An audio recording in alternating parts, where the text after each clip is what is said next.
If you're listening right now to the Little House 50th Anniversary podcast, we know something about you. We know that you're obsessed with Little House on the Prairie. For more than half a century, Little House on the Prairie, the series and the books have been bright lights for people all over the world who seek out goodness, decency, and human connection. Here on the Little House 50th Anniversary podcast, we celebrate everything that made Little House so special.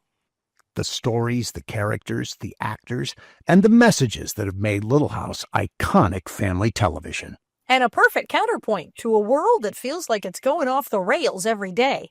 Where is Michael Landon when we need him most? I'm your host, Pamela Bob. And I'm your prairie bitch, Allison Arngrim. And I'm Dean Butler. Our hashtag imaginary boyfriend. Join us for our loving, quirky, and often irreverent conversations about the finest family drama in the history of television. And the imperfect people who made it that way. In this third season, we are extremely grateful for the support of VisitSeeMeValley.com for their continuing sponsorship of Little House on the Prairie and the Little House 50th Anniversary podcast.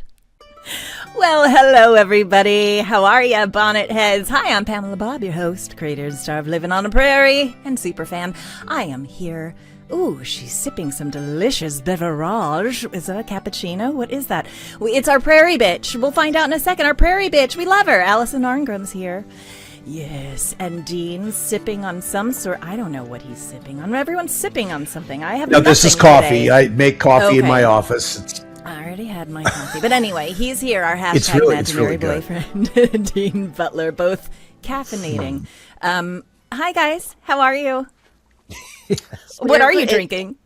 Espresso with, I think this one's Cuban. I forget. They're from all different countries. I saw these little cubes, and you put them in, and you order them, and this one's the Paris something, and this one's the Cuban this, and the African that, and the whatever. It's fabulous. And then it goes, ning, ning, ning, ning, ning, and then you put the big French. That's the technical term. French sugar cubes. You go, it sounds like old AOL dial-up, but instead you get a cup of coffee. Ooh, that's a good trade-off. I was going to say, it's 3 hours earlier here, so Allison and I may still be sort of still waking up. You're halfway through your day. We're just starting our day here. Yeah, I'm fully kitchen renovations. Do you know how long it took me to find the coffee machine? I was about to say kettles in the bathroom. I was going to ask, did you get a new espresso machine with your beautiful new kitchen? The renovations look amazing. We already had, and we were like, quick, before it gets put away somewhere, put it in the bathroom and plug it in there so we don't miss a cup of coffee while this is happening. But yeah, I had to locate and now where's the sugar? It's like it's just finding stuff right now. It's like a little chaotic. But I'll give you some sugar. It's going very well. Allison. It's going very quickly. That's good. It looks beautiful. Oh, will you? Yeah, sure. Thanks for laughing at my stupid joke. But listen, we have a big. I thinking about this episode is very surreal for me because this is one of my all-time favorites, and I can't believe I'm actually talking to the source itself. And we don't know what it is yet. No, of course, we'll keep that in suspense because we're going to do a little something different today, and Allison and Dean don't even know what I'm about to say. This is new. Happening. Okay, so first, we're going to break some norms today. I'm saying, hi, guys. This is the Little House 50th Anniversary podcast. What? I'm saying it now? That's crazy. Yes, I'm saying it now. Welcome from UBN Go and Prairie Partners and Patreon and visit SeeMeValley.com. Thank you for joining us. We're doing something a little different at the start of this episode. So Valentine's Day is upon us. We are doing... The format's blown up. I know. Okay. Valentine's Day is sort of falling in between our episodes, so we're going to do our Valentine's episodes today and next week. And to start the segment, I thought maybe showing you guys, you know how they have the cards, they have sort of slogans or sayings on them for Valentine's Day that are very sweet and cute. And well, like the little candy hearts and stuff. Yes. Well, Joy and Christine have put together some prairie memes for us that we want to surprise you with and get some feedback for this Valentine's Prairie Fest. Okay, Tony, are you ready, my friend? Is he there? Is he answering? Oh, he's there. Can the listeners hear you, Tony? He is. Or is it just me? Can everyone hear you? I hear him even. No. It's just me. Oh, darn it. Okay, guys, Tony is here, our awesome producer. He's going to help. Okay, are you ready for the very first Valentine's card? Okay. And also for those listening and not watching on YouTube, I'll try to explain what we are what we are looking at. What's she You're doing?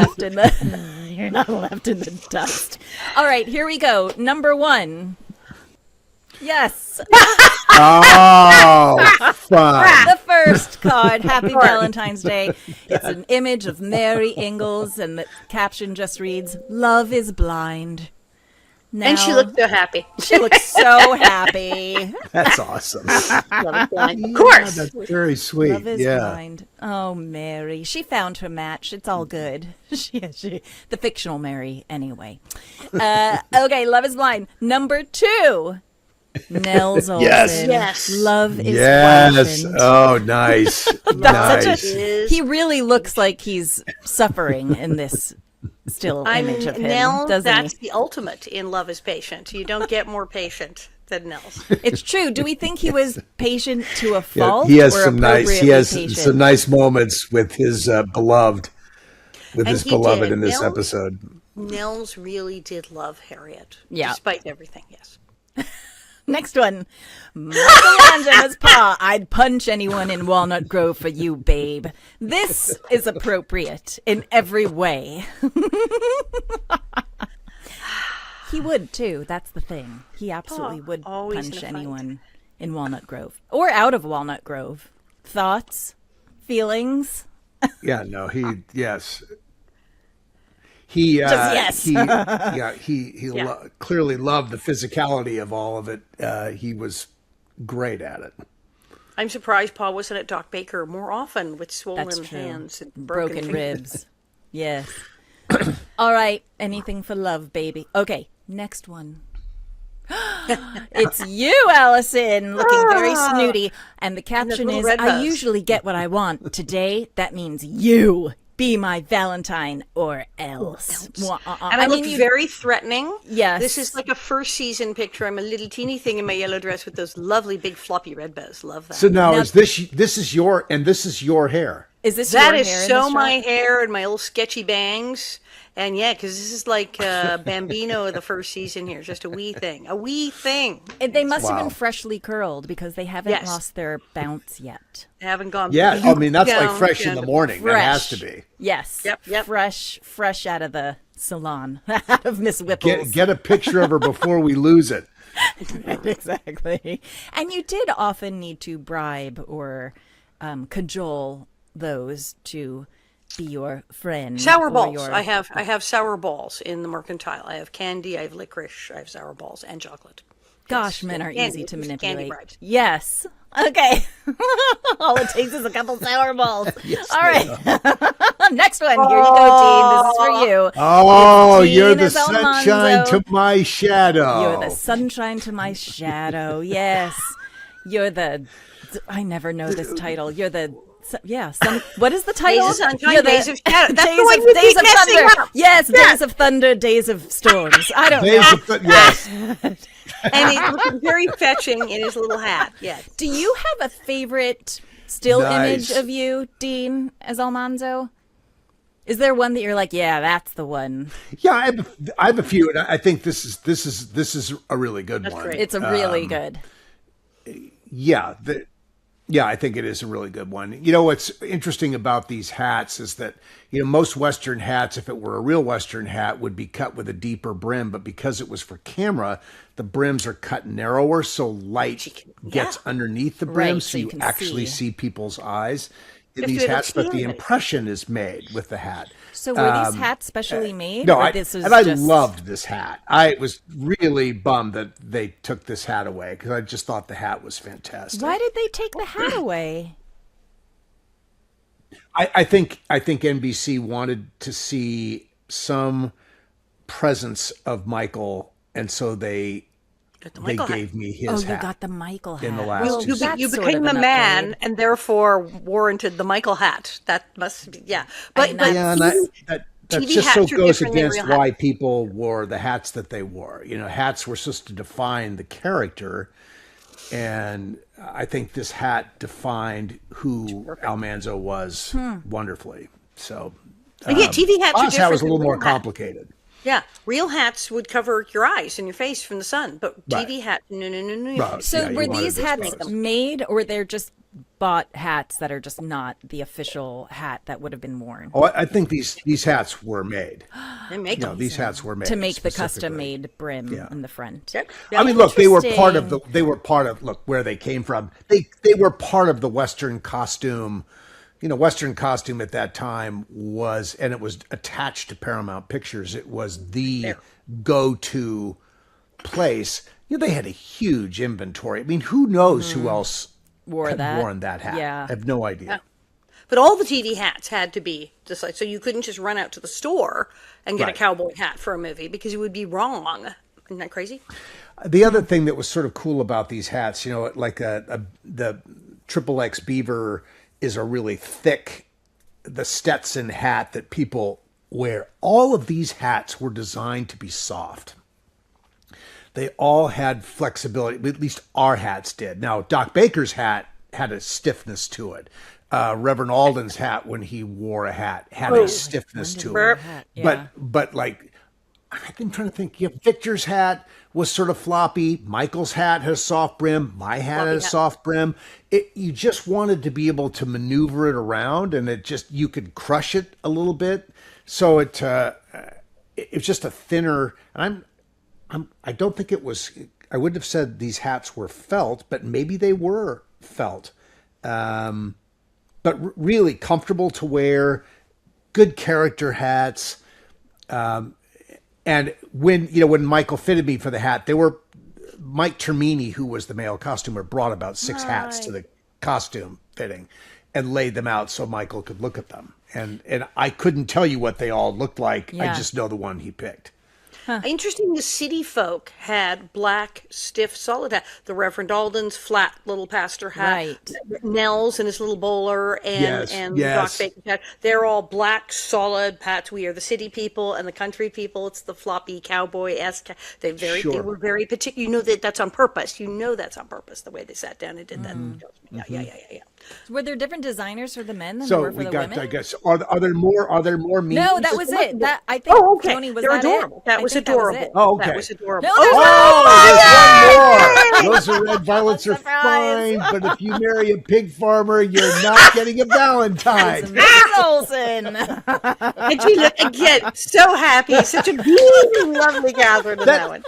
That's way too happy, for that She's message. So happy. That's just way too happy a picture of. But she's wearing a pretty pink ribbon and that lacy outfit, thing. So. I wonder if this isn't from. I'll have to look. Is this from maybe Back to School, where she thinks she's going to palm Nellie off on Almanzo? Oh, maybe. This definitely is the face of a woman who's trying to sell her daughter to someone, and is like, "Yay! I found a husband for that awful girl." It's that. It's a wonderful very picture thrilled. of her. She's thrilled. It's a great picture of her. Well, these are so much fun. And listen, we want to involve our listeners, our audience in this too. So if you have a character and a phrase you want to put for your Valentine, please go to our YouTube. Do it. Not any of our other socials, just our YouTube channel, and write it in our comments section. And then on February 14th, Valentine's Day, we will choose the top 5 and make Valentine's cards out of them and post them on our social media. So please, please, please, please join us and do it. It'll be so much fun. We're going to get such a kick out of it. And then you'll be featured on our social media platforms. So write your Valentines. Pick a character, any character. What would Miss Whipple do? I don't know. Be creative. What other random character? Kezia. Kezia Valentine. Oh, Mr. Edwards Valentine. Mr. Edwards, I want to see the Mr. Edwards Valentine. Yeah. That'd be a good one. Albert vomiting, just vomiting for no reason. I get morphine on Valentine's Day. I don't know. For Albert. Albert, I'm addicted to you. I'm addicted to you. If you are not here, I love you so much. I will puke from withdrawals if I cannot. Oh my God, we've got to make that one regardless. Awesome. I'm addicted to you, Allison. Oh my God, your brain fires fast. Oh God. Yes, Doc Baker. The choices are endless. Yeah, they're so don't hold back out there. Don't hold back. You Go don't all the way with those Valentines. Do it. Yeah, you don't have to be polite. We like it when it's not polite, quite frankly. What would Willie's Valentine be? I just thought of something and I cannot You'll say think it about on it this in a podcast. second. So bad you can't even say it. Right? I'm sure maybe something about being in the corner. You've cornered me. Happy Valentine's Day. I don't know. Yeah, you're right. Exactly. I'd be in the corner with you, or come in the corner, be in the corner with me. I love you. 7 minutes in the corner. I don't know. That's taking it dirty. I won't do that, you guys. Anyway, I already said this is our podcast. Hello, welcome. Listen, we're gonna take a little intro, and then we'll be back with this epic part 1 of our 2-parter episode for Valentine's Day, and it's one of my favorites. Okay, top 5 favorite episodes of all time. Okay, we'll be right back.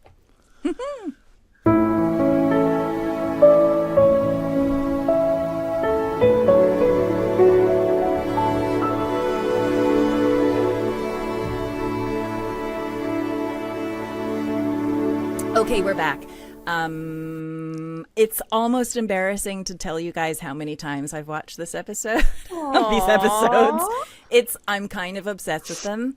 They're definitely in my top 5 episodes of all time for Little House on the Prairie. So I'm psyched to start dissecting it straight from the source with you guys. Okay, Dean, tell us, what are we doing today? Well, since you're so excited, let's tell everybody. Today we're talking about episode 23 of season 6, part 1 of He Loves Me, He Loves Me Not, Epic. Which debuted on May 5th, 1980, written and directed by Michael Landon. So, Allison, what is this epic about? Shenanigans. That's what I say. It's got shenanigans in it. What's it about? It is spring in Walnut Grove, which it eternally is because there's no snow, so it's never really winter in here. But there you go. Love is in the air, and apparently so is poor decision making. Yes, so much poor decision making. Laura finally gets her dream. Almanzo proposes. Wonderful, except for the part where Charles Ingalls, patron saint of stubbornness, calmly informs him that no daughter of his is getting married before she's 18. Which is actually like the one moment of sanity in this entire episode. But hey, what? No, it can possibly have that. Correct. Laura accepts this like a responsible young woman. No. Almanzo reacts like someone who just found out he's being sent to boot camp. Actually, everyone behaves horribly is what happens. But okay. Yes. Meanwhile, the Olsons, faced with the fact that Nellie's restaurant is basically the Prairie House of Horrors, decide to hire efficiency expert Percival Dalton. So much. Yes. Within days, he turns Nellie from rude, snotty, and allergic to work into slightly less rude, snotty, and allergic to work. Listen. Come on. Which in Walnut Grove does count as a miracle. I love this one so much. Miles away, Adam learns his father has died and taken Adam's dream inheritance for the new school with the blind with him. Oh yeah, that one I will call shenanigans on that whole sequence. That was all very weird. It was very weird, that poor man. By the end, Nellie is crushing on Percival. Adam and Mary are grieving with dignity. And half of Walnut Grove is wondering whether Laura and Almanzo will ever get on the same emotional page. Yes. There is so much love in this episode and so much bad decision making and crazy shenanigans, and dare I say it, there are some, as we like to say, servicing the plot. Yes. But our go-to your term. Cuckoo, wacko plot lines and pieces of dialogue and vaguely out of character insane things that happen. I love it. Where I go, I'm sorry, what? But then it all comes together at the end, and then it's like all okay, and I'm like, I have no idea what was that all about. But it was getting into the 80s. We're in the late 70s, and Michael was like, we need a real romance. We need to put those Dallas and romance people to show. We can show them romance on the prairie, because if they actually follow the books, it'd be like another 3 years. Well, and you know how we know we've entered the 80s. We've entered the 80s and we've entered puberty because we have a lot of blue eyeliner And a lot of lip gloss going makeup, on, starting All the in girls this are really episode. sneaky. Well, yeah, it's 1800s, like pretending not to wear makeup, but as opposed to the normal, Nat Tan, Ben Nye, etc., Max Factor. All I'm those. blowing Dean's mind. He's never There's thought of pink this. lip gloss, and there's ever so slightly little mascara. And I know because I was in the chair, and Whitey would go, and now you have lipstick, and it's like and a eyeliner. nude. Like it's not like lipstick. It's not like hot pink. It's not red. It's not even like this dark. No. It's a nude, but it's not like just plain makeup. It's a little pinkish. And everyone has it. Ma has it. And there's a little, we're all wearing the same one. It's like he's wiping it off between people. It's the same thing. Harriet has it. And the tiniest Dean has amount never noticed this before. He took like the mascara brush and went. I am blown away by the different things that you notice that I just flat out did not see. I mean, did you notice that like the ladies were prettier and that the girls, that they look a little older? Everyone looks beautiful in the episode. Allison, you look particularly beautiful in this episode. Stunning in this episode, but indeed, Whitey has even with eggs on your head, you look great. There's a little like a brown pencil, not quite a full eyeliner, but it's a little brown around the bottom edge. liner that gets me. A little bit the bottom brown. liner. Oh, I think Laura's got more bottom liner. Hardcore and yours is hardcore. I got hit with mascara and major lipstick. I have Dean doesn't know what to say. I was like, Laura's a woman now. She's rocking the gloss. Yes, she's a woman now. Okay, let's. Dean doesn't even know what to say. These are things we noticed. It was a huge deal. It still is. When I see Laura in this episode and her hair is down and she's got the eyeliner and the lip gloss, I'm like, oh, outie. There, she is officially a quote unquote woman now. Even for child actresses, this is how you hit puberty on an 1800s show. You weren't going to get like makeup, but when they brought out the pink lip gloss stick and the little tiny bit of mascara, just kind of wave the brush in there. You were like, yes, makeup. Yeah. And you, it's a lot. Times better.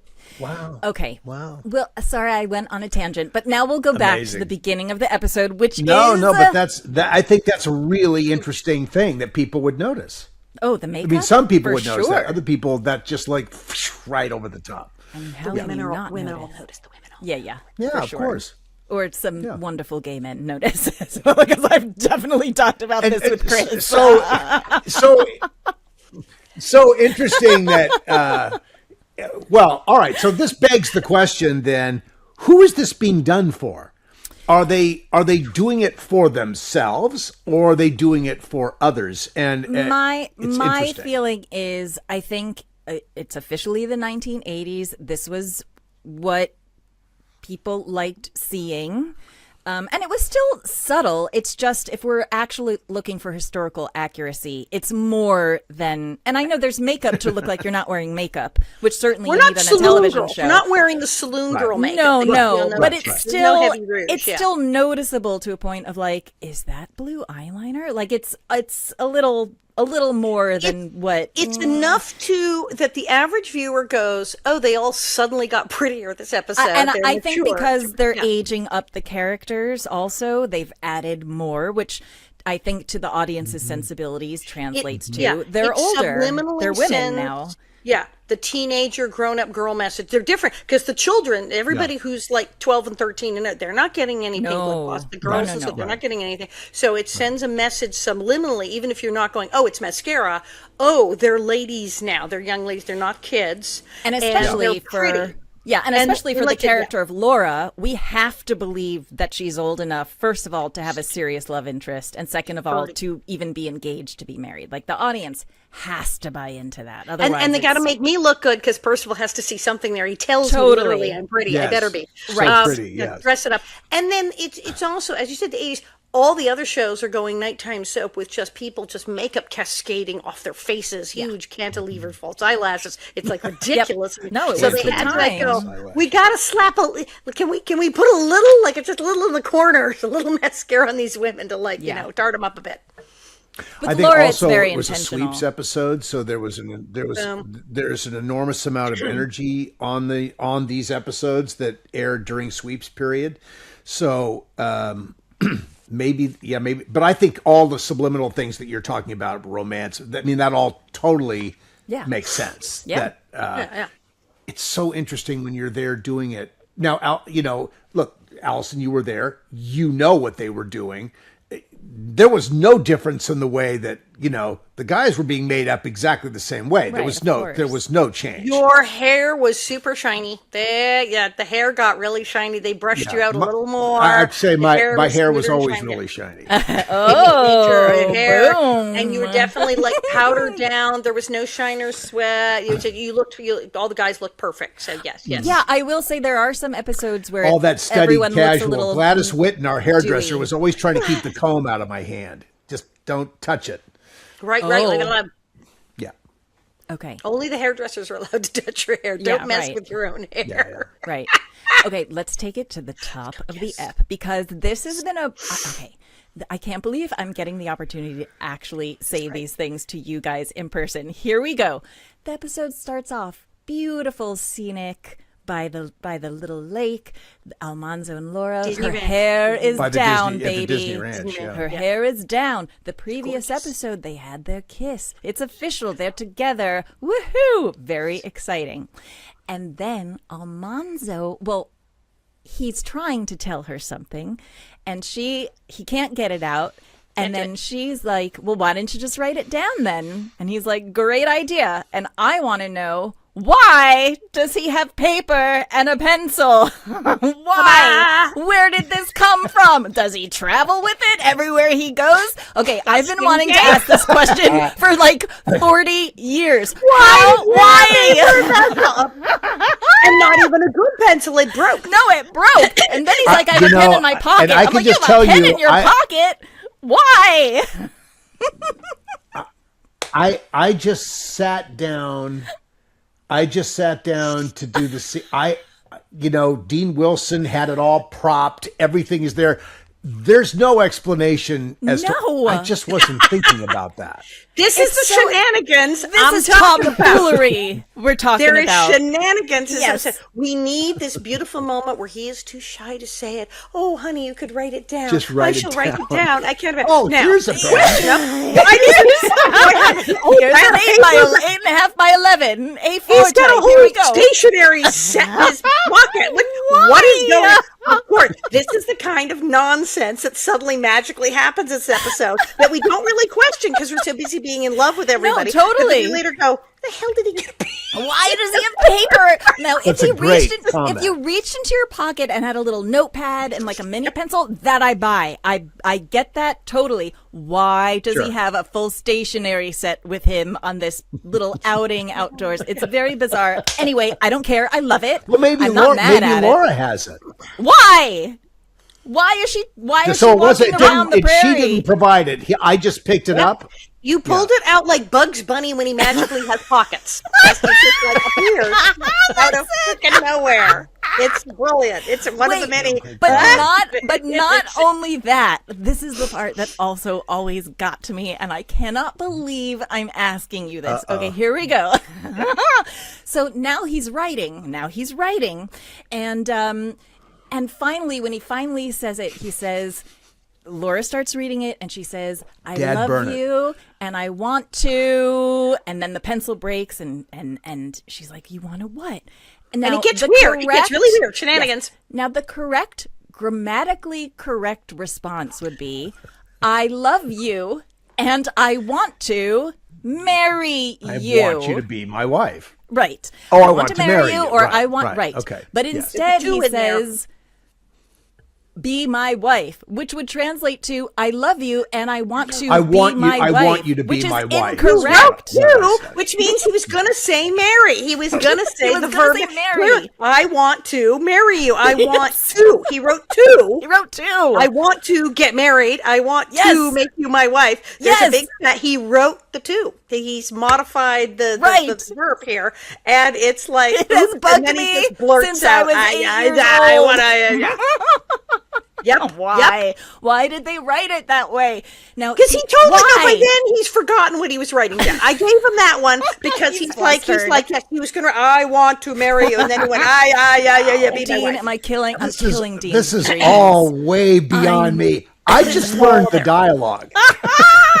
Did what they told him to. Now, also, I noticed in the scene, Michael had written the episode and was directing the episode. Even if I had seen a grammatical problem, never would that have come up. No, of course never. not. And that's why I think he was going to write it that way. But then he, like I said, he's totally discombobulated. He's proposing. He has no idea what the hell he's saying. Right. So, of course, he switched to the other phrasing. But this is also a scene where we see Laura starting to give Almanzo the hard time. She, before, worships him like a puppy dog. Yes. And has the big crush, the puppy love crush. But now she's like, well, now spit it out and I'll write it down. Or what's wrong with you? Let's go. Which now we're getting back now to I'm more, the puppy. Yeah, Almanzo's the puppy. Which is now more like the books where Laura was like, well, what are your intentions? And we're like, okay, well, now we're getting more real. Like, and this dynamic goes back and forth and back and forth. That's where I call shenanigans. Because God forbid you follow the books. Then Michael flipped the script on this twice. He did two giant reversals. One, in real life. Okay, well, first of all, in real life, Almanzo was way older than you. Yeah, he 10 years older than Laura. So age difference made me like way over. But he was very young, Almanzo. He went after Laura. Laura did not say, oh, I love this man. Yes. He pursued her. But it was 1800 super duper chaste. He went to her parents and said, can I walk with her and you guys back to like the house from church social? It like I don't remember that. They were 10 feet away. But they did let him take her on drives, which is really and that was later. But their first thing was just like, can I walk her home from the church social? Okay, they lived over there. The parents were 10 feet away. The house was like 10 yards away. They lived across the street. So it was like, that was the big thing. It wasn't like, oh hey, I think your daughter's hot. It was like, may I walk her the 10 yards over the house? It's a little like that scene in Godfather 2 where we see Michael and Apollonia walking and then suddenly the whole family's there behind them. Exactly. It was that kind of, you are chaperone. So the very first move, if you can even call it a move, that Almanzo made was absolutely, he was walking her home from church and the parents are, and it was very, but Almanzo indeed, and Laura didn't care. Laura was like, why does he want to walk me home from church? I live over there. And they're like, shut up, go. And because she was like oblivious. And then finally, the long drives, and the cutter, the sled. And even then, she gave him the business and said, if you think I'm dating you or marrying you or something, just because you're driving me all the way out here, you should probably stop. If you're just doing this to like gain favor, you can just not show up. And he went, okay, and then showed up the next day. It was like, no, because he really loved her, blah, blah, blah. But Laura was like, no, I am not pursuing this. I am obsessed with my career. I want to teach. I really don't care if a guy wants to drive me places and marry me. Don't care. And Almanzo was like, I see something here. I want to very quietly and slowly convince this girl that I'm a good husband. The other flip the script is Ma thought it was a terrible idea, and Pa thought it was a great idea in real life. Because Pa, he didn't tell Laura this, but technically during the long winter, Almanzo kept them all from dying. They were all starving to death. And then when they're there first in Desmetten, it's the horrible long winter, there's no food. Pa discovers that they've got wheat, and he insists that they give him some. It's a marvelous so they scene in the book. Did. He kind of like stares at Almanzo. It's like, you're from wheat hiding in the wall. People are dying. Hello. Right. And Almanzo's like, hey, I'm cool, man. And gives him a bag of wheat and says like, please don't tell anyone. And he doesn't. So it is totally their secret. But he comes home. He has food. So they don't die. It's enough to keep them from dying. So they have enough caloric intake. So technically Almanzo just saved the life of the woman he's going to marry later. Wow. So he has saved the family from death. And it's kind of on the down low because, of course, Pa didn't tell everybody that he had wheat in the wall. He wasn't going to rat him out. So it's kind of their secret. So Laura doesn't know that Almanzo saved her from starvation. They had no clue. But Pa knows that he is a good man and that this man was willing to hand over the wheat and save this family. So this was his seed wheat that he was going to be using to raise his crop, and he ended up giving some. And it was really important. He was really hanging on to it. But they were going to die, and they needed to grind it up in the coffee grinder to make food. So Pa sees Almanzo was a good catch that he did say them, so he knows this. So when he says, hey, very chaste, we're just going to go on rides and things, He thinks it's great and thinks Almanzo's a catch. He's like, absolutely, you should get in the sleigh. Go. Ma is the one who flips out and says, she's 15. She's 15. What the hell are you talking about? She's 15. And Pa's like, it's Almanzo. He's like, the guy with the food, kind of thing. So Pa in the books thinks it's a wonderful idea that Almanzo is a wonderful man, which is true. And he knows that he's a wonderful guy because he gave him the seed wheat. The brother, Royal was not going to hand over the seed wheat. Right. Let's face it. Royal would have said, I have no wheat in the wall. I have no idea what you're talking about. Almanzo gave him the food. So Pa knows that Almanzo's the real deal, that he's a good man. And Ma's like, I don't know this. Some dude, and she's 15. I don't care who he is or how old he is or anything. He's 15. Shut up. So in this show, this is reversed. Pa does the usual dad, not my daughter, bit. Of course. Right. And Ma is like, she's all for it. And Ma is scheming to get these two she is great. Karen was wonderful in this. She's so good in this. But it's a complete flip. And having the flip of where Laura likes him first. Mm-hmm. So it's a complete reversal. It's a little... It had to be played that way. Of course it had to be, because it was too weird. On television, it had to be played that way. Because there's no way you could explain to people, like, you couldn't do... Even if you had him like her, you couldn't do it the 1800s courting their head, because it would have taken 3 more years of very long buggy rides. Right. Well, and the audience, it wouldn't have made any sense. And the audience, hence the makeup in this episode, the audience still is viewing Laura as a little girl. I mean, she was wearing braids until last episode, right? Like there was no sort of transition into her womanhood. It went from braids to I want to marry him. In the book, her hair is down for a long time before she goes on that. It's amazing. It's amazing to me that as I was looking at this, that here Sweet 16 is literally the week before. The week before. The episode. That's why it's crazy. And the next week we have this. It's like, this is how much time has it for the audience? 7 days have passed. Right, exactly. Back to school was like a year ago, because I just got the freaking hotel. That's the back to school thing. This is like just happened. It all just happened. Right. Yeah, it really was. I went on Reddit yesterday. I shouldn't have done that. I went on Reddit yesterday to see what people thought about this episode. I think we're going to do an Reddit episode. Tell me. I just got Almanzo got ripped on Reddit for this episode. No, I love him. And you're so good. This scene is so sweet and tender. Why? Because he acts like a brat. Why were they mad at you on Reddit? Oh, why because were they mad at Almanzo because Almanzo was, impatient. Some of the descriptors: douchebag, impatient. Yeah, right. All that. It was more. All of them were more in the douchebag category as opposed to just impatient. It was, or as Ma says, awkward and maybe not that bright. Yes, they trash you. Or they trash you. But see, that's another shenanigan out of character. When they have the whole thing and Pa says you got to wait, and Almanzo flips out and goes. I'm like, whoa, what happened to Mr. Patient? Like, yes, Mr. Kind. Now suddenly he's having a temper tantrum. Again, servicing the plot. He's got to drive this forward. Everything is about Michael. It's driving the plot. The overarching character was far less important than the need of the individual plot. This is, and remember, folks, this is Michael. Wrote it, directed it, produced it. This is all Michael here. Michael, you throw this at his feet. But it's also Michael looking at, okay, here we are. This is it. This is the romance. People go, is there a romance in the show? Yes, there is. It's Lord Almanzo. This is it. And it's almost 1980, and we got to get this show on the road. Yeah. And this is a show, and we can't do 1860, 1870. We got to move this along. Yeah. How do we strike a balance between the very boring 1800s romance and a soap opera Dallas Dynasty romance? How do we make it work? Who of you have seen Wyatt Earp? Kevin Costner, Wyatt Earp. Not that one. I have not seen that. No. Weren't you in a Wyatt Earp, Nellie? Nellie. I just called you Nellie, just romantic. So you know that's how I'm into this episode. When Wyatt Earp finds the girl, yes, it's incredibly romantic. Well, this episode is in that time period. All right, Sweet 16 through both of these we could talk about this. Okay. Well, we've established we think it's weird. Okay, go ahead. There we go. Okay, yeah. So he's proposed. So now let's move into the second story. Correct. Now yes. Oh, right. Right. Now she says yes, and there's another kiss. Yes. Kiss. Also, by the way, Dean, you are lovely in this scene. You are so sweet and adorable and just precious.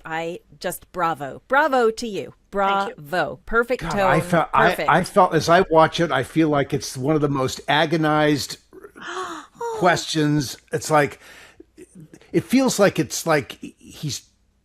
I look at myself and I go like, what were you thinking about? No, he was nervous and awkward. What did Boss say? He's awkward. Yeah, well, okay.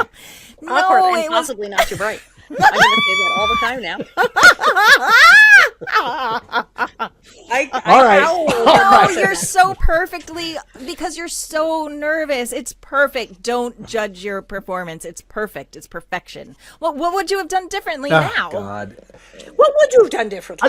I have no idea. Right? I just know whenever I've seen this, I've just looked at it and say, for someone who, here's the deal. You think you're wanting to be cool. There's no cool here. But he's not supposed to be cool. You're playing the least cool guy in television freaking history, man. Sorry. That's it.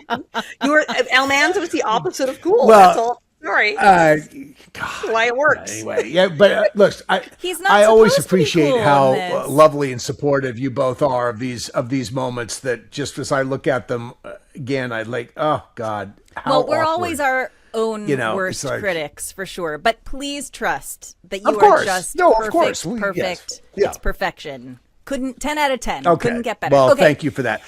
On Reddit, they thought I was a douchebag, but okay. But that's not in this scene, at least. Not in the opening scene. Maybe later. We can talk I don't know what later. scene it was. Maybe it was later. It was the scene on the bridge, which we'll get to eventually. Which is douchebaggery at its best, for sure. But that's not your fault. You were written that way.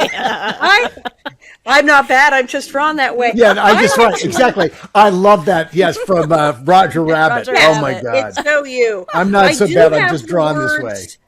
Yeah, somewhere I did write down he is kind of a dork here, but Which is sweet. It works. It works. You're like a dork. Listen, if you were too cool, I'll accept that. I'll accept that from the two of you. Thank you. All right. Been a match for her. It wouldn't have been a match for her. The way I look at this, if Michael had wanted something different, he would have asked for it. So it's like that's right. He was right there. He was watching all of it. Yeah. No, she also, like, with your scene partner, if he was too, like, macho man, it wouldn't have worked. Yeah. It just wouldn't have worked. It wouldn't have. So it's perfect. 10 out of 10. Now we are at Nellie's restaurant. And here's my favorite subtle prop in the entire canon of Little House on the Prairie, which is you are reading the love stories novel. I am reading love stories, but it's foreshadowing. What is Nellie's freaking problem? Yes, she does not have a boyfriend. She lacks love. She does not have romance in her life. So she is pining somehow. She's miserable to everyone. It is a perfect looking stunning as you're doing it too. Looking stunning. That I can see very clearly. I look so great. But I got guest star billing. My agent was so happy because we got a whole thing where Steve and I got guest star billing. For those of you at home, in this era, the 70s, for your agent on a series to suddenly move you up to guest star billing was like a huge deal, a big perk. Your agent was very proud. That was always Kent McCrae's and Michael's discretion, and they could do whatever they wanted. Cheryl talked to them, and they said, "Absolutely, you may then be." And yes, I do not give an absolute flying rat's behind what is happening in the kitchen. I am he's like, what about this? What about, I don't know. What do I do? I'm reading the book. Your scowl is ridiculous. I so don't care. And I am reading love stories, which is hilarious. And, I do my best when Mrs. Ingalls here, and Catherine, even when she comes and goes, she's doing her best. I just like to say I am clearly not doing my best. This is very obvious. I'm not trying at all. I am not trying the slightest. I love that. Yes, I love this scene. I'm brilliant. I look fabulous. You are. I nail it. I correct. I have no notes. See, Dean, take it from Allison. She could look at her performance and say, "Yes, 10 out of 10. I look great. I acted great." I mean, there's one or two I go, I should have maybe. No, I should have. But but this No, this no, is you like, really, this is really nailed wonderful it. in beautiful. this. Nailed This is it. just Wonderful in this lovely. scene. And This is great. whoever's there's idea one- was to have the love yeah. stories book, if it's Michael Landon, it just shows you what a genius he is. You know it Oh my was. God. You know it was. He did. my He handed God. me the book, and then I mean the outrageousness when he, well, you should have stopped her and giving me the hotel. How? By being a man? She's talking to her father like that. Jeez, Louise. And then he's like, well, if you were a woman, you'd be that and that's the burn is that he says. Well, he says. I even wrote this down. Is if you behaved like a woman, you wouldn't need this restaurant to get a man. I mean, that's why your mother bought it for you. I mean, burn of all burns. And true, because she deeps it. And then mercifully, I love the doorway thing. Catherine's coming through the door thing, and I just like shove her out of the way as I go. The physical stuff with me and Catherine, we just like hit each other. We didn't even care. We just like do it. What was it? Catherine, a great McGregor, another Mrs. Olson says, "I've never listened to you before. I'm certainly not going to start now." This was brilliant. Yes. And she also says Mrs. Ingalls is just a peasant. Just a peasant. I'm on the floor during this. I'm Mrs. dying. Ingalls This is just a brilliant stuff peasant. here. Peasant.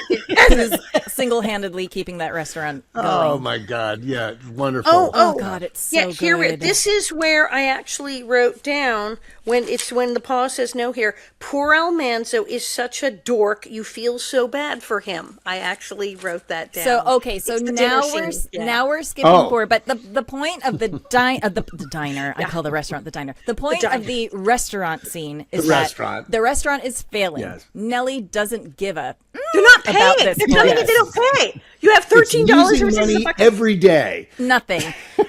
and so Nels is like, we're For shutting. some reason, they don't pay. You No, say they don't pay. Yeah. And I so do not Nels care. wants to shut it down. Mrs. Olson is like, hail to the no. I'm going to get a specialist in here and she will learn.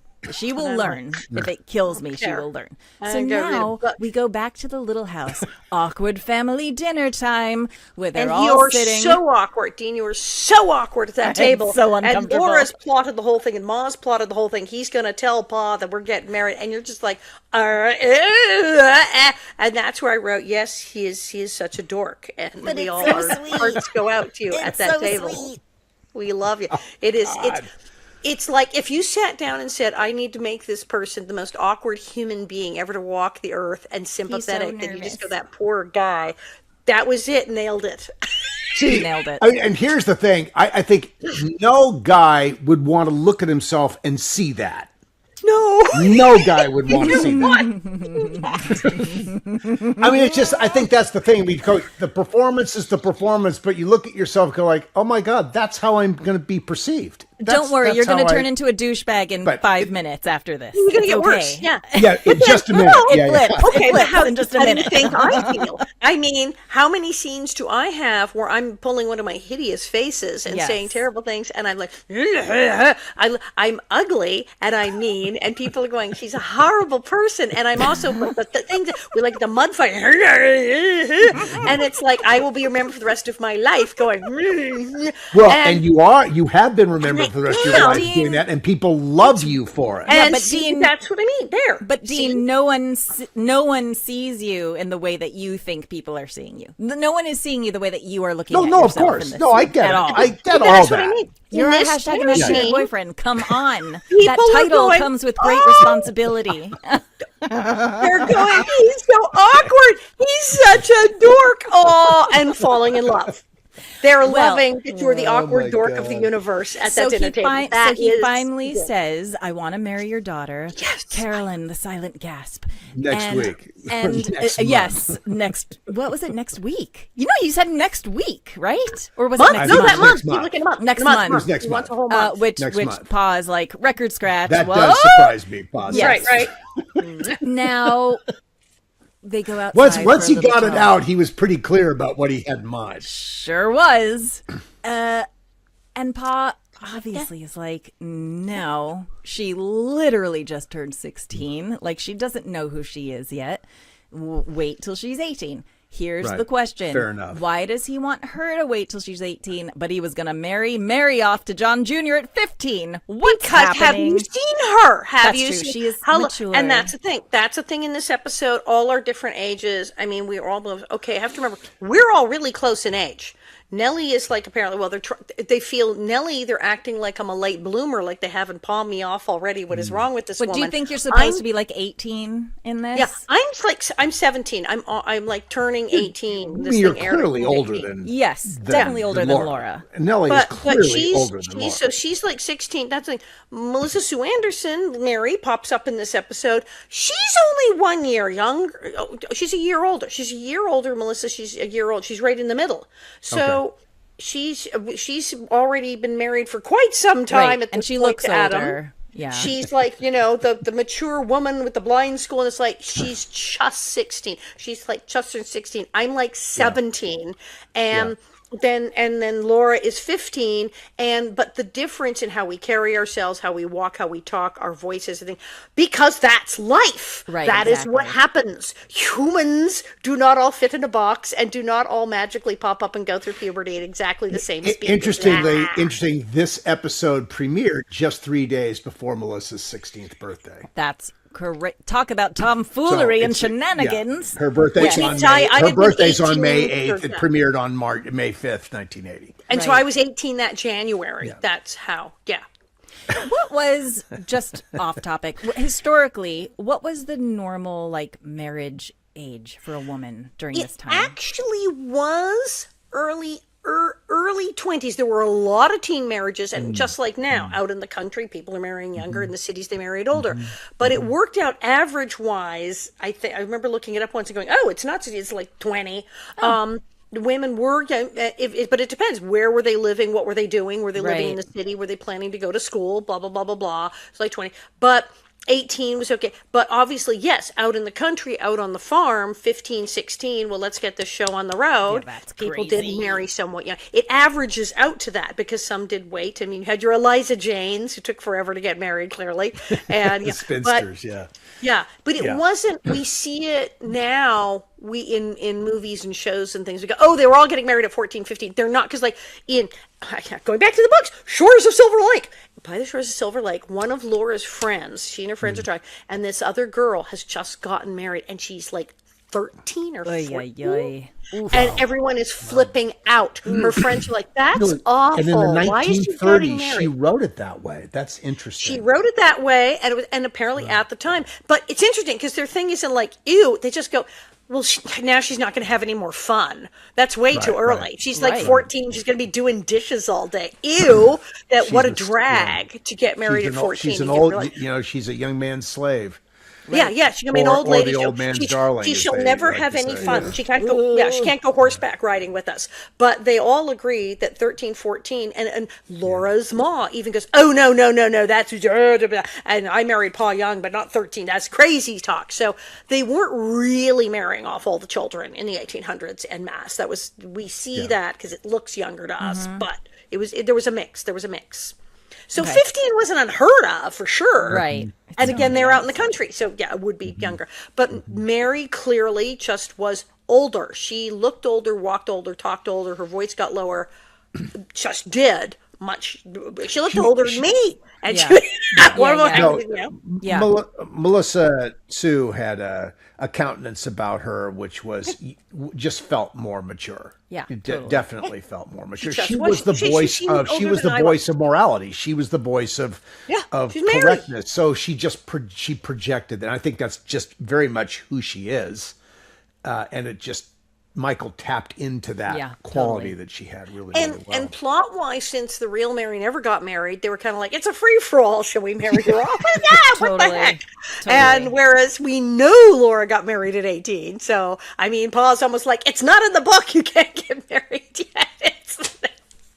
Well, anyway, so he takes Almanzo out. Another technical question. Were all the outdoor night scenes outside of the little house were on location, or was that stage. all stage? That was the That stage. all looks like Yes. soundstage. Okay. Me. Oh, that was clearly on the Soundstage. stage. Yeah. Okay. Yeah, that's all. Just wanted to make sure that this is where dreams die, learning what's actually real and what's not real. When we're in the when there's a restaurant scene through the doorway, you can see now the, it's all high def. You can see that you it's can see the back flat. Yes, I noticed that. You can see the painted backdrop of the trees in the back. Yeah, for sure. Hey, it looked good in the Yes. 70s. It was all sort of still looks soft, good. painted, It's just- soft focus, but yes, you can see it. Yeah, you can see it. Now they do these things with video walls, and all these have huge LED monitors outside the windows of sets, and they can put anything they want there. Well, you can It tell looked that great the in girls. 79. Yes, Of course it did. But also with the HD, we've talked about this before, you can see all the girls have the acne and the hormone acne. My skin. It's all up the chin, which is where the And you hormonal should have seen acne is. before they put the makeup on me. They put the medicine on, the makeup on. Oh, Yeah. you should have seen me when I rolled in that morning. It was, Yeah. We were hi, welcome to adolescence. I had terrible skin. Were you, I know, you were poor you like doing girls. vitamin A and like the sort of burning your face to dry it I don't think out? we did vitamin A yet. We did E, and then we figured out Clearasil sucked, but benzoyl peroxide totally worked. And this was because you're on a series, you have money, and you go to the dermatologist Yeah, in of Beverly course. Hills and go, seriously, dude, I need help.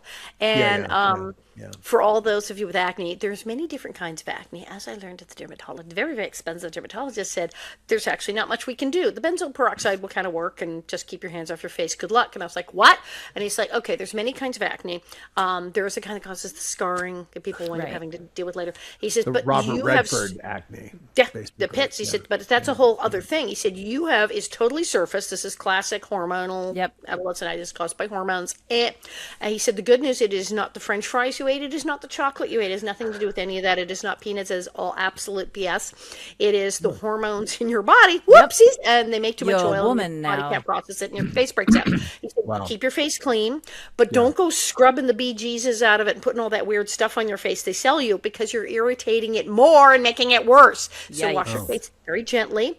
I found if I stuck my face in a chlorinated pool, or just took a swim after work, let the chlorine kind of dry. That dries you out. Yeah. It would massively clear up an outbreak. And the benzoyl peroxide worked. He said that sort of works. He said 90% of what you buy in the store for acne does nothing.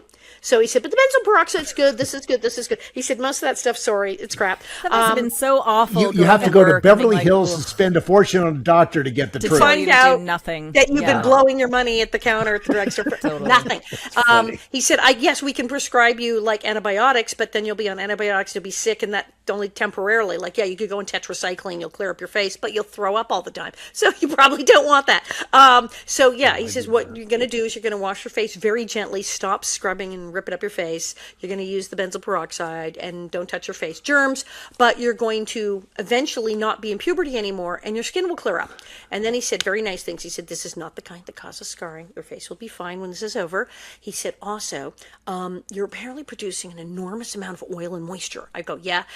Yay. He says, I'm going to tell you this, it's crazy, but years from now, your friends who have perfect skin in high school, they will have more lines in their face that get dry sooner, and you will be, and here, I guess this is the day. Proof is in the pudding, baby. Look at that forehead. I'm 64, and yes, so this was my payback for having acne as a teenager, is I get to look like this. Yep. This is it right here. This is the There is payback. a lot of And makeup yet on another this. massive digression, ladies and gentlemen. All right, we'll get back. We'll get back to But it. really She brought up the interesting. acne. It is true. Those of you watching our acne, that is what happened. And I think we should take a quick break here on let people think about the acne and then Okay, come back. we're going to take a Puberty, break and we'll be before right back. Almanzo's douchebaggery begins. Yes. All right, guys, we'll be right back. When you visit Simi Valley, California, you're stepping into the pages of history. Go from the pioneers to the presidents. Explore beautiful wildflowers, hike through iconic Hollywood locations, and end your day aboard the actual Air Force One at the Ronald Reagan Presidential Library and Museum. Throughout the summer, take the Little House 50th Anniversary Tour at Big Sky Movie Ranch. Less than 15 minutes from Los Angeles and 30 minutes from Universal Studios, Simi Valley has small-town charm with big-time history. Go to visitsimiValley.com for more information. We are so grateful to Visit SeeMeValley.com for their commitment to presenting the Little House 50th Anniversary podcast. All right, we're back. Dean, now's your chance to we're shine. We're already into this an hour now. Yes. Oh, we're Let's go. gone. We're insane. Let's go. For this All long. right, now pause like, no, you're waiting till you're 18, and Almanzo's like, hell to the no. That's not going to happen. And he leaves, and Laura's devastated. And the next discussion. We're not going to talk about the scene. Well, I always sort of liked that scene. I had so few scenes with Michael that were, well, no, that was just one of those nice scenes. And he wrote it in a way that, that Almanzo's standing up for himself and Pa's telling it the way it's going to be. And that's very sensible, actually. Again, servicing the plot. There was a more reasonable person would have gone back into the house and had the pie and figured it out. But no, in the interest of the plot and exploding Laura's world, it has to go this way. Listen, Almanzo matured a lot over the course of the series, because you did start off sort of slight chauvinist, slight, short temper. You had your stuff, but you grew, you expanded, you developed, you became a modern guy. He was all about letting Laura work and they don't say obey in the wedding vows, but it took he a minute. Has a temper. Yes. And here he flips out and is totally irrational, because he should have gone back in the house and said, well, I guess we'll talk again. Maybe I can talk him into it. But instead, I'm just going to leave. I'm just going to leave. Yeah. And it's like, idiot. I'm not making it easy for you, Mr. Ingalls. No. Yeah, woof. Yeah, imagine saying that to someone's dad. Maybe that's where the crazy. douchebag comment happened. Maybe. Okay, so now Laura's devastated, and Ma's talking to her in the loft, and I wrote in my notes, this conversation with Ma is the exact reason why she should not get married right now. She should wait, because she's a child who knows nothing about relationships or anything going on, and she's worried that Almanzo will not come back, and what if he finds someone else? And he won't wait if he doesn't. If I don't, we're just run off and get married to him, he's never going to wait for me. And Ma's like, well, if he's like that, then you don't want him anyway. But also, Allison, what's the line? Anyway. Yeah, maybe he is a bit awkward. She said, Mom makes Laura defend him with the, he's not even that handsome. Oh, no, he's handsome. Well, and he's kind of awkward, and I'm not sure terribly bright. I don't think he's that bright. It was almost like he's slow. He's just really shy. He's just really shy. Her reverse psychology is interesting. I love the line in light of all the, I love the line where she talked to you may only like men with dark hair. With dark hair. Laura says to that was Caroline. Adorbs. And, now, again, hijinks and shenanigans. Ma has gone into this weird love guru zone. Where she can think it's not a matter of right and wrong. It's not about right and wrong. Since when is it not about right and wrong on this show? When does Ma suddenly go, right, wrong, like they're in love? What has happened to Ma? What has she been so interesting. She's ready to pawn her daughter off tomorrow. Knowing how young she is. It's love. All the things I've said for the last, how many years on this show about right and wrong. Yeah, your love is love. Where did this come from? I was taken aback that Ma was just like, no, it's great. You're in love. Go for it. It is odd. It is odd. I mean, she knows she is in love with him. Let's get the douchebaggery out of the way on the bridge and. Okay, yes! Bridge moment. So we can go to douchebag on a bridge. Back to Disney Ranch. Okay, so now Laura meets Almanzo. They're on the why do you call it the Disney Bridge? Why is it on the Disney Bridge? We've going back and forth to their place all the time. We just I don't know why he chose that particular. It was a beautiful location. Yeah, gorgeous. Classic in every Disney movie ever was this lake, and it was. And they had this beautiful covered bridge. It's everything, and they had the pond, and they have everything, and it's Golden Oak Ranch, which was Disney's, as opposed to Simi Valley, as opposed to the back lot. Let's go to the other ranch and shoot all this. Yep. Right. Okay. I think when we were out there that day getting ready to shoot this, the General Lee and another car when Dukes of Hazzard was there shooting at the same time. Shut up. And the General Lee came tearing around to turn in a break in our shooting and being chased. So, oh my gosh, I love hearing that. Oh my gosh. Okay, that's wild. My brain just bent a bit. Okay, so here's the douchebag moment, right?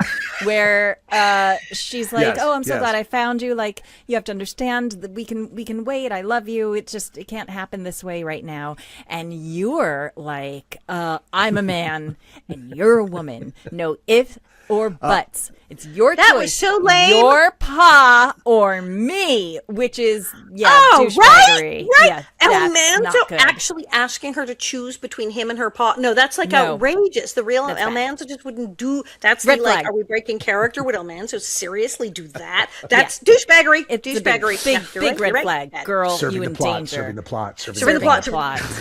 And he's like, "I want an answer," and she's like, "I can't," which is I've wondered, answer. Would there be a way of saying this that might have softened that a little bit? Of course, there would have been a way of saying that softened that a little bit. Well, she's being like weirdly mature. Like, listen, I love you. We're totally going to get. We just can't do it right this minute. Right. And she's talked to her mom. Clearly, she's thinking maybe we'll meet in the middle. We'll talk him down.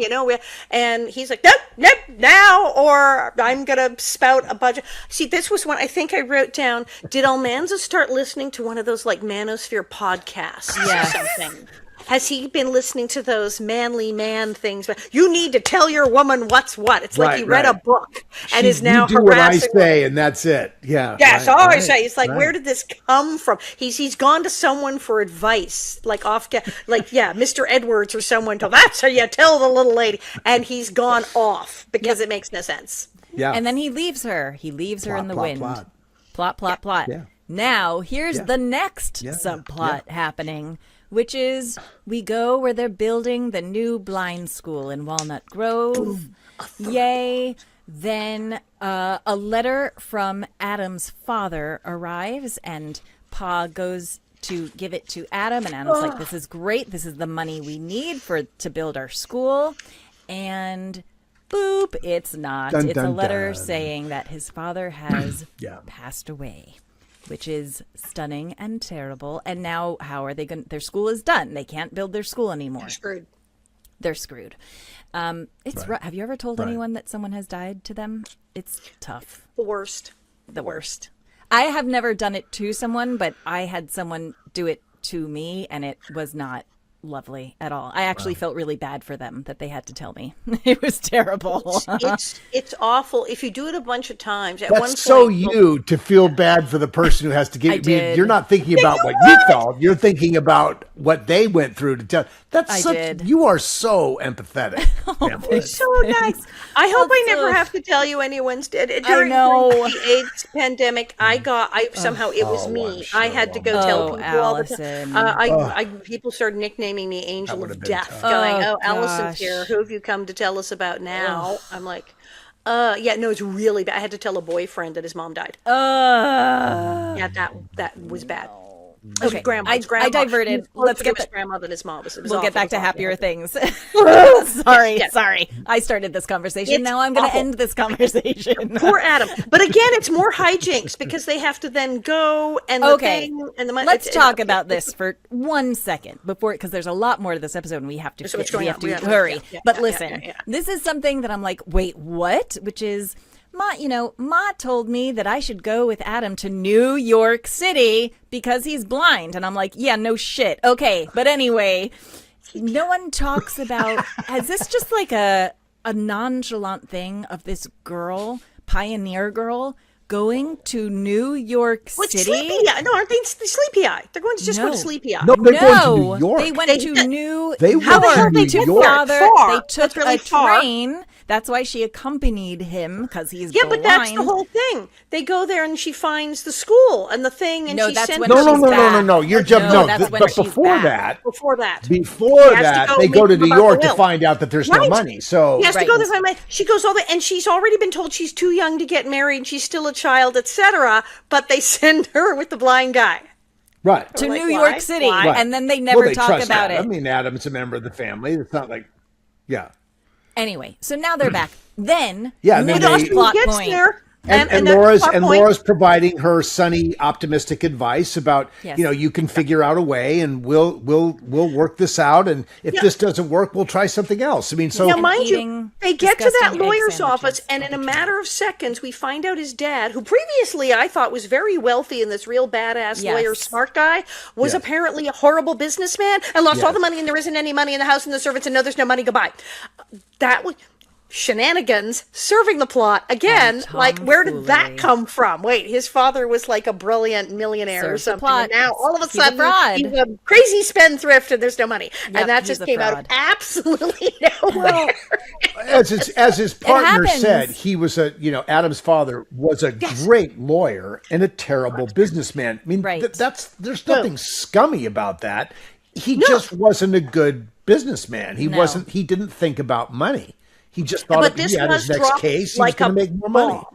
He dropped this like a bomb on them, and it's okay, we're doing that now.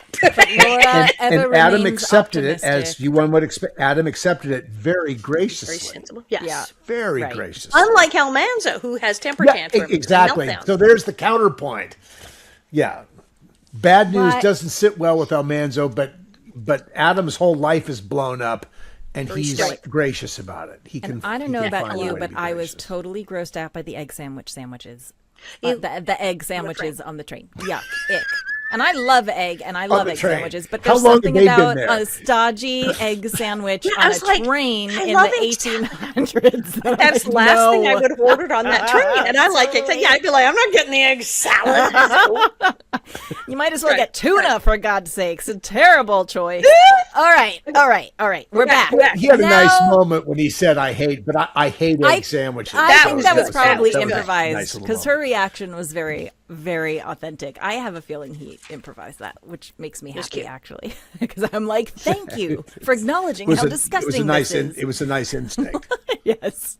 Okay, now we're back in Walnut Grove. Listen, the arrival of my favorite guy, Percival. Percival shows up on the scene. I love this. I mean, so he doesn't take the stagecoach, very frugal. He just takes like a wagon, a taxi, basically, the simpler method of transportation. No big stagecoach for him.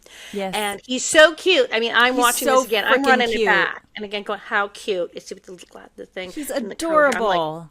He's perfect. He's perfect for this. Perfect for this. And he comes and he's so... Mr. Olsen, he's like, I'm busy. He's freaking brilliant in this. And I'm going, yes, of course. All meant to be. It is like perfect. Also, we have the entrance of kooky customer Henry Ryler, played by Dan McBride. I show him they don't want to eat the food unless you're cooking.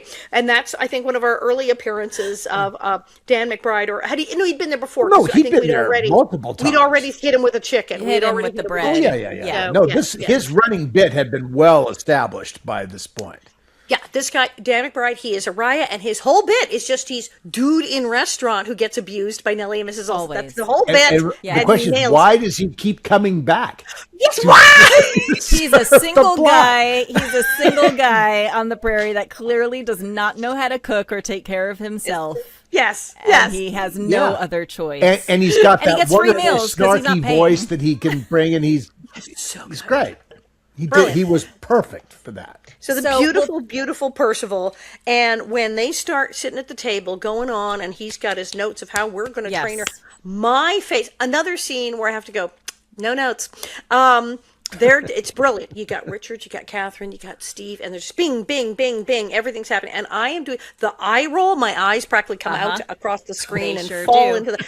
I am rolling my eyes, just like train. What the? Are you kidding me? I'm gonna be trained to do it. It's fabulous. Well, and the line that you say, is this the scene where you at the end of it you ask, does anyone want to know what I think? How I feel. And they say no. No one cares. Stop. Because Percival's you either close the restaurant or you make Caroline, the main person working full time, change the name of the restaurant from Nellie's to Carolyn's and split it 50-50 with the profits. Yeah. Yes. And he's right. He's dead right. He's dead right. And Nellie doesn't want any of this. P.S. And I'm like, God. Although I have to say, when he first arrives and you first see him, Allison, I was looking at you and I was like, what does she think? And it does look like it's sort of love at first sight, for sure. There's a weird thing that's happening that we see each other. Initially, it's like business here, but it's like, there's you're some checking weird him out. chemistry. There's some weird chemistry between them as soon as they meet. They don't know it. They don't know it's happening. She's like, who the hell is this guy? And he's like, oh, she's going to be a problem. But there's that ding, ding, ding, ding, ding, There ding, is. ding, ding, ding. It's Now, kind of going on when we first Was look at that each other. your own decision, or was that sort of talked about with Michael Landon to you? Or was that your actor choice? This is a lot of the time, Michael sort of turned me loose. It was like drop quarter in slot, and it comes out there. I remember there are scenes where he literally, his direction from me was, and then you come in and, you give him one of those. You do that thing you do. And I'm like, okie dokie. And it's like, I guess I've been there long enough, I suppose. It was like, wind her up. And this one, I guess, maybe because of also the chemistry, Steve, as soon as he showed up, it's like, oh, well, this guy's going to drive this whole thing. It'll be fine. I was given free reign. There was not a lot of, okay, you should do this, you should do that. Yeah, it was he like, trusted you. what's she going to do? And I did feel like that when he showed up, there should be some kind of like, Sam and Diane, where is this going? Even from when they met. Totally, it's that. It's definitely that they're going to that. fight, but like... And so there is. Thank you for catching. As I said, the I many totally Easter eggs. did. I love inserting in the show that nobody notices for 45 years. Hi, but there, it's me. yes, Hi. where I first look at him, you go, hey, wait a minute, maybe? Yeah. Yeah, it was a good choice. It was. You've a been really reading good love choice. stories. It was like, I was things reading were- love stories, right? Yeah. Right? I've been waiting for something. Fresh catch on the prairie, for sure, for sure. Yeah, exactly. Exactly. I mean, you know what? When I watched Steve's work, he was so clear. He's so good. He was so direct. Michael wrote these scenes in a very direct way. He delivered them very directly. It was just the facts, ma'am. This is what I see. I'm telling you what I see. And he really dropped all that in there really, really Very, well. very well trained. I forget. I think he had a degree in drama or from Kent State. He'd gone out, but then he had studied with various teachers in New York, and then he'd come out. And then absolutely, he was in Lembeck's. He was in Harvey Lembeck's improv class for years and actually turned me on to Lembeck's, where I went later. And so his improv skills were like, Yeah. He was well He's so worked good. out. I mean, he just, so you cute. could just see the two of you right away. You could just see bing, bing, bing, bing, bing. I mean, it was like, it was really good tennis watching you guys. He got it right away that, I like comedy because I'd been doing stand-up by then for a while. And so right away we hit it off. And I mean, well, we can talk about it in the Patreon, the things he said about me in an article, but we had chemistry from the get-go comedically. We're like, okay, here you go. Can you catch this? Oh, you did. Very good. Boom. And we were off to the races. It's so great. All right, so now we're in Sleepy Eye. Yes. And that's what gets weird. Oh, okay. now That's Laura what gets Laura crazy. and Adam and Paul are in SleepyEye. I don't remember why they're in Sleepy Eye. Do Why you are guys they in know? Sleepy Eye? Again, I don't know why. Well, because that's where Paul picked them up from the train. Oh, that's right, because got there's it. no Okay. train to Walnut Grove. You got to Right. take the train Thank you, from New Dean. York. Thank you. I There's think no direct flight. that's what Thank the- you. now usually Some when we went to the justification. train it was Jamestown, but it was called something else. But it Yes. was yes, they went to Sleepy Boy, Eye. that train to got do a work in the pickup. show. This episode is a lot of train. Okay. Well, they're driving in town, and Laura says, "Stop! Wait! There's an old abandoned courthouse for rent."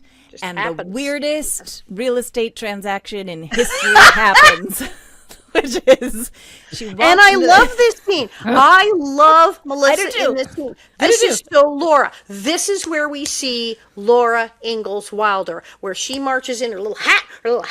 She's got it like pointed. I'm ready for business. Yeah. And she's like, you look like a kid. When she goes, I'm not a kid. You look like a kid. Everybody looks like a kid when you're old. And she just goes, boom, boom, boom. This is what we're going to do. No, $40. No. And this is Laura Ingalls in action. This is Yes. what we came to see. This is the woman. Boom. Yes. Right there. So we're introduced to Houston, who is the old man living in the old abandoned courthouse. I don't know why or where. New land. With a Yeah. yes. This with guy. a crazy Doug accent. Taylor Yes, 263 credits on IMDb. Yes, you have seen him in literally everything. Yes, you have, because he's been in an episode of everything. He was in Bonnie and Clyde. He had a major role in Bonnie and Clyde. He's in Back to the Future Part 3 as the old guy in the bar. Of course he is. He is Doc Hooker's Bunch. He was actually the lead in Doc Hooker's Bunch. He actually had something called the Dub Taylor Show for 5 minutes in the 50s. He was like that well known. I don't know. Wow. It's there. Wow. Bonnie and Clyde, Pat Garrett, Billy the Kid, Thunderbolt and Lightfoot, Man Called Horse, many episodes of Banana. He goes all the way back to You Can't Take It With You and Mr. Smith Goes to Washington. This man was in everything. It was illegal to make a motion picture or a television show without this man in it. My recollection of Dub is that he showed up in the wardrobe. Huh. It's like, well, he'd have it. Method, like this was his Dub Taylor in B Westerns was a stock character in B Westerns. Did a ton of them, and this was his guy with the bowler hat and the what's the sort of the long johns and the whole thing. Yep. Things showing under the shirt. This was his deal, and he just and the hair wisp. I just have the sense he walked on the stage. Yes. He was dressed.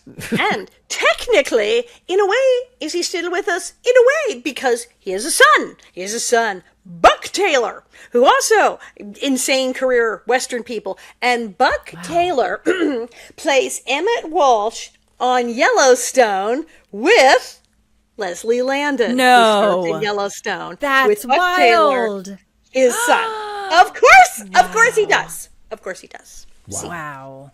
Okay. Yes. Also, just on a personal note, what was he like? What was he like, Dean? What was he like lovely. to work with? He was a very nice man. I thought he was a very nice man. He was a lovely, lovely character. I mean, he was gentle, soft spoken. He was just really, really easy. And you could throw anything at him, and he was going to just ride with it. And what you could see. Yeah, but what you can see with so many actors who, I mean, you could see he was a really good dramatic actor. In the second part of this, he's got a lovely scene that he's going to do about, little lady talk to his heart. But he has access to he knows this character. He's worked this in Harvey Lembeck's class. He worked out who this guy was. Yeah, totally. Okay, and he brought it. Doug, he's been playing this character since shortly after the silent era. Yeah. Continuously. He knows that. He is not worried. He is not bothered. Yeah. No, he's really, he's so I love that. What does he call her? Feisty thing. Plum, pure, perfect, feisty. And that's what it's nailed it. This is the Laura we want to see. Yeah, so they make this deal in 2 minutes or less. She gets no less contract, than nothing's he wants in 100. writing. He talks him down to 40 for God's sake. That's a good deal, and he can live there. Yep. Yeah. And then this is the part that gets me, that made me laugh so hard. Then she goes out to the wagon back to Adam and Pa, and she's like, "Yeah, we got it, and it's $40 a month. Except that they need 2 months, so it's really $80 we need." And also, like, "Oh yeah, that's Houston. He's fine. He won't hurt anyone. He's great." And I'm like, "How do you know? You met him for 30 seconds, and he was mean to you." You know nothing. Who's been getting in wagons with strangers since year one of this. Those Ingalls girls just will get in the wagon with anybody. That's right. Anyway, so, again, just serving the plot. So now they have this courthouse, but how are they going to pay? How are they going to pay for it? If only there was a miracle. Boom, boom, boom. That's right, exactly. So they're back at the house trying to work out the finances. They're like, "We can't do it." And again, if there was only a miracle, knock, knock, knock at the door, and it's Nels who comes in to tell them about the new restaurant plan. And once Ma realizes that she will be making 50% of the profits, she realizes, I can do this, and we can pay for the schoolhouse. This can happen. Even if it's just temporarily, the Lord will provide, which is what Pa always says. And I love irritated. her transition from like, we couldn't possibly, I don't want to work any more days a week. Oh, yes, we have the and family. Then she looks at the numbers. 50%. Charles, can I speak to you for a minute? Charles. Love it so much.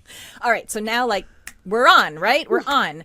In the meantime, we go back. Right. Percival is now trying to teach Nellie this is how great. to, because her first cooking lesson, which is simply let's crack an Separate egg yolks and from separate Now, the whites. separating, which is hard, but and for those that playing the home game, yes, Steve Tracy could separate eggs. In fact, he could do it with one freaking hand. He was a brilliant cook. He was like, yeah, what? No problem.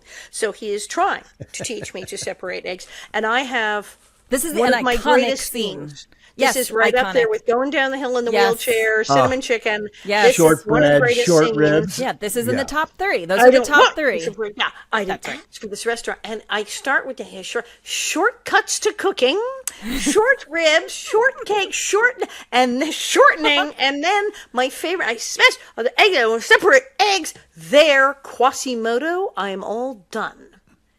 I literally call him Quasimodo.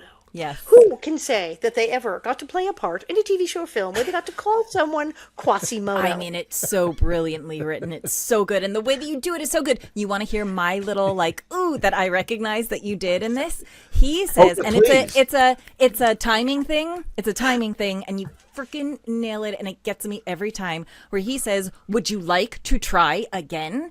And you repeat it in the same exact cadence, which is comic gold. You say, no, I would not like to try again.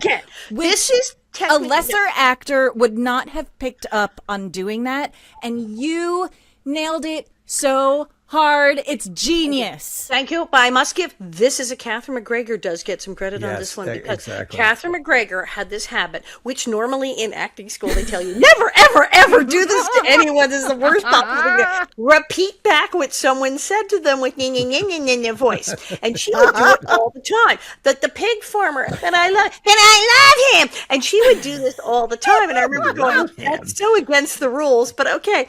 And she But would it's drive so right for the people mad. character. And she was like, yeah, you can totally do this. And so, no, I wouldn't like to try again. I'm like, oh yeah, I'm doing it. I'm going there right now. It's perfect. It's so perfect. so And it's so bratty and horrible. It's just horrible that when he dumps the eggs on your head, it is so karmically, it's great. like, full circle yes. It's just a giant universal hallelujah, amen, yes.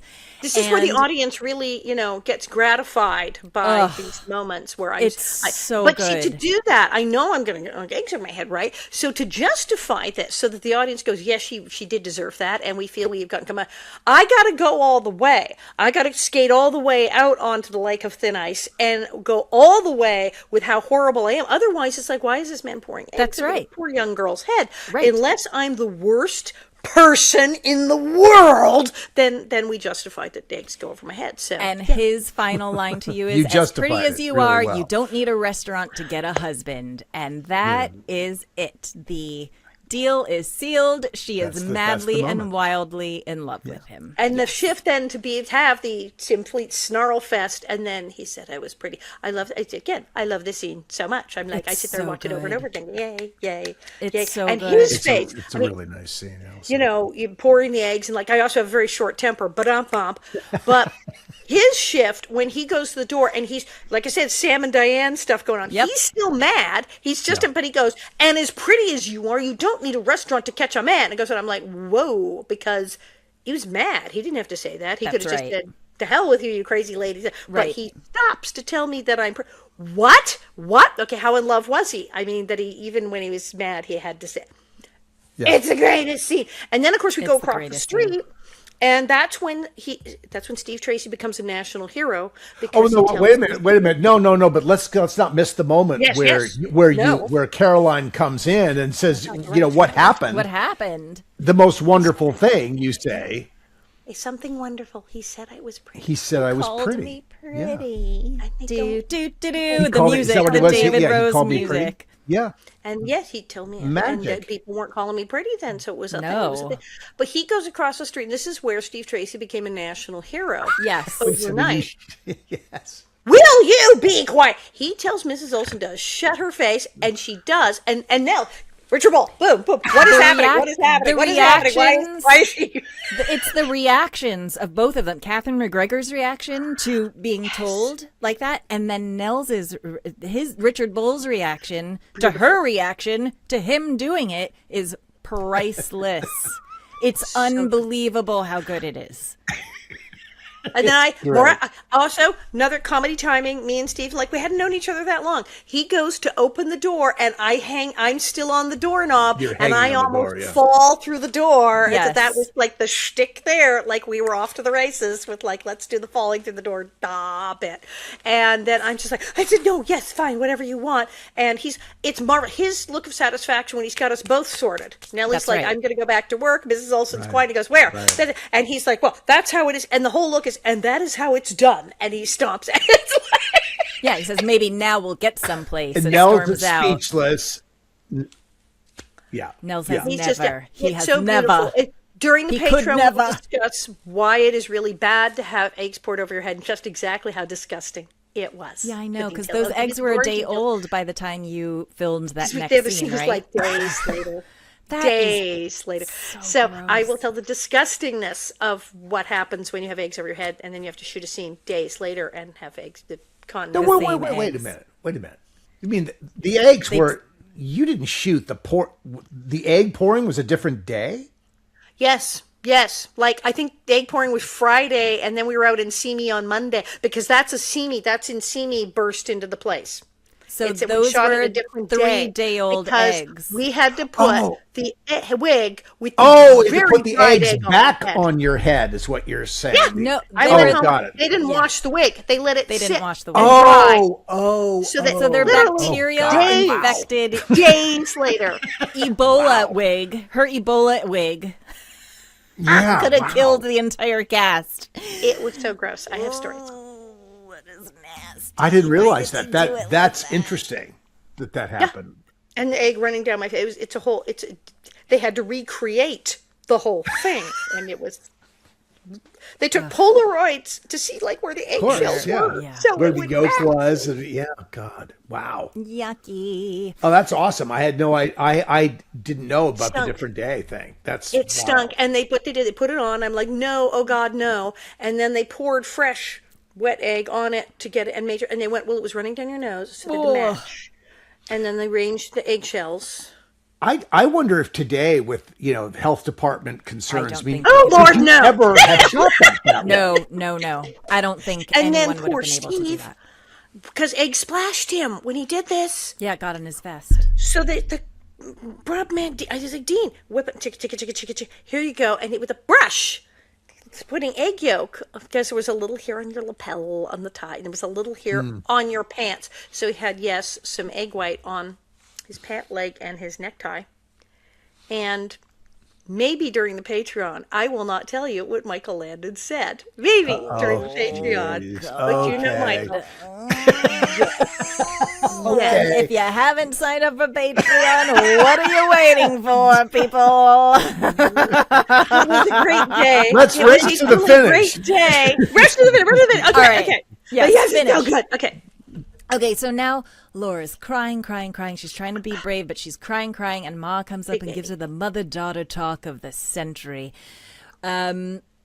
which is the reverse psychology. He's not actually that handsome. He's awkward. He's not that bright. And Laura's like, no, he is. He is. All of that. And Ma does the reverse psychology, which is also weird because you would think if your teenage daughter's boyfriend ran away and was a jerk to you and made you choose, that the mother would probably be like, screw that guy, good riddance. But she's not. She thinks it's all according to plan because Pa at one point did the same thing to her, apparently, when they were Which young. is so unhealthy. Like, oh no, that's bad. He ran off and didn't speak to me for a month. Really? Because that's terrible, actually. Red flag. Okay, so she's like, this is the other thing that I laughed at, that I didn't really ever catch until watching it this time. I don't know why. But she's like, instead of feeling your feelings, you should just stay really busy so you don't have to feel your feelings. Stay busy, right? Yeah. Right. And I'm like, you're working. Forget about well, that's not healthy either. But okay, Prairie Mom. So bad. So she's like, get busy, help Adam and Mary go to sleep in. And Yeah, help them. right. Would you like because to do it was that? a She's ruse. like, yeah. It's a ruse. She didn't mean she should go work. She had to come up with this nonsense story. Yes. So she would go back to Sleepy Eye. Right. Because Eliza To help Jane. Adam and Mary, who Tell need Adam and help Mary with, this with the building. new schoolhouse. Sure. And she's like, stay busy. It'll keep your mind off things. Okay? Yeah, right. So then we discover Ma comes back to bed and Charles is like, well, good riddance to that Yes. guy if he, which is, hello, correct, by the way. Yeah, hello, finally someone And she tells him, no, she's going to go to Sleepy Eye. And she found out that Almanzo is in Sleepy Eye. And Charles is like, you're sending her to Sleepy Eye knowing Oh, yeah, he's like, Almanzo's where's he? I in don't Sleepy even Eye." know where he Charles is. was like, I don't even know if I where knew he where he is. was, I'd give him a good thrashing process. Yes, he's in. Jen Ma's like, he's in Sleepy Eye. He's like, what is going on? All according to plan. The course And of he true goes, love. I don't The understand course you. of And she true goes, love. I know. Freeze And frame. Eliza Jane know. was in on it. I think That's this is where a the part very one sweet episode moment for ends. Karen.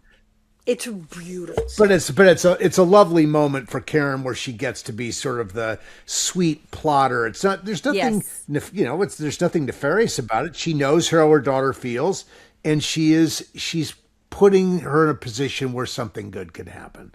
Right. Hopefully We something have good established in other episodes she is a matchmaker because remember was it Mr. Edwards Yes, and Grace. And Grace Snyder. and Grace. Yeah. So she Yeah, she does have a weird Yeah, she cuckoo has matchmaking She streak. does. But so it's not completely out of character. But yes, Yeah. there's this whole episode is full of moments of Shenanigans and tomfoolery in part one. Yes. But But I it's love all it. about so. love. It's almost Shakespearean. It's almost the whole like cuckoo Shakespearean cross lovers thing. Yeah. Also, I have to mention Michael puts a lot in motion in this first hour. Oh yeah, there's go ahead. so much. No, there is. I mean, this part one is loaded. There's so much happening. There are three or four subplots in this episode. I mean, it's enormous. This episode. three. Um, Three. Yeah. Biggies. Also, shout out to the famous dress that Laura wears that symbolizes she is a woman now. And I always love that dress. It's so pretty. The colors are perfect for her. It's gorgeous. Didn't Ingalls Gunn make a replicate of that dress? She did. Laura Ingalls Gunn Gunn recreated it, I thought, very nicely. Really And particularly, beautifully. My wife Catherine was knocked out by her recreation of the hat. Oh my She thought gosh. the hat was just So good. amazing. Incredible. That's my favorite part. I like that because he's like, Yeah, yeah. "Brr, set my cat." The hat. Yeah, the hat and- that the hat outfit is acting so in this beautiful. I always love that outfit, and it's very symbolic of Laura's maturity now. She's a woman. I'm a woman, and I hate you all.